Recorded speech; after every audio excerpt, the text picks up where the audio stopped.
Ika-4 ng linggo ng Adviento at binibigyan tayo ng magandang modelo, si San Jose.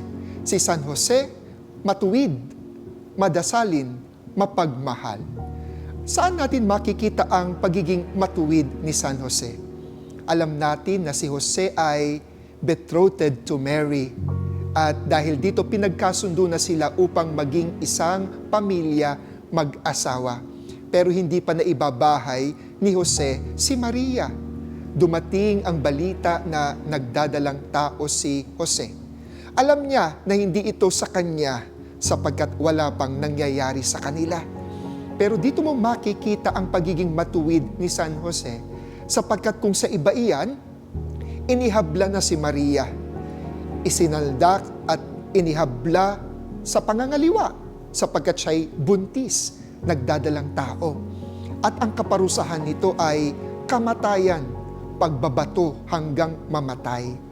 Matuwid si San Jose sapagkat sa kanyang isip at puso hindi ganti, hindi galit ang nangingibabaw, kundi ang kanyang pagmamahal kay Maria. Ang kanyang kagustuhan na isalba ang buhay ni Maria.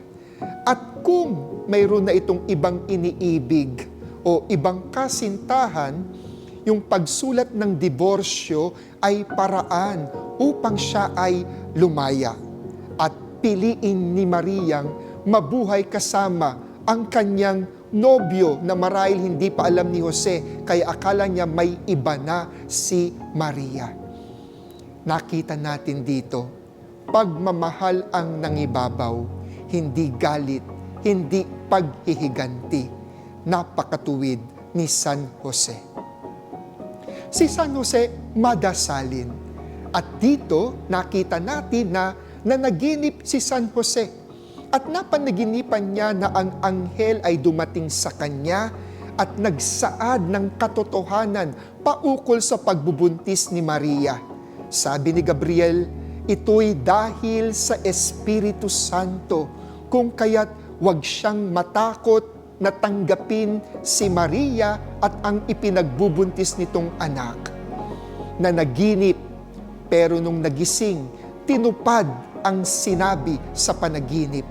Sapagkat para kay Jose, ang mga salitang iyon, pamilyar siya sa boses na iyon. Ito ay boses na galing sa Diyos. It is the Lord. It is the Lord telling him to take Mary. It is the Lord telling him to take Jesus as his son. And how is he familiar with the voice of God? Because he constantly prays. Because he prays a lot. And when you pray a lot, you become familiar with the voice of God. That is why when he heard of it, he already know it is the Lord speaking to me. Because he is familiar with that voice. So familiar because he always met and heard that voice in prayer. Kaya't gusto mong maging familiar sa boses ng Diyos, magdasal palagi. Si Jose, mapagmahal. At dito natin nakikita na ang tunay na pagmamahal ay yung ibigay ang pinakamaganda, pinakamabuti sa minamahal. Love is never self-seeking. Love is never what can I get from that person, but that I want to give the best to my beloved.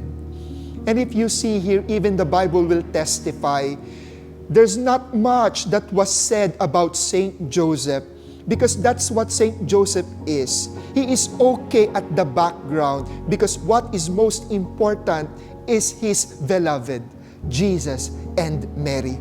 And he will just give, he will just protect, he will just provide, and that's what he did, constantly giving his best, his life to his beloved. This Sunday invites all of us maging matuwid, maging madasalin, maging mapagmahal, katulad ni San Jose.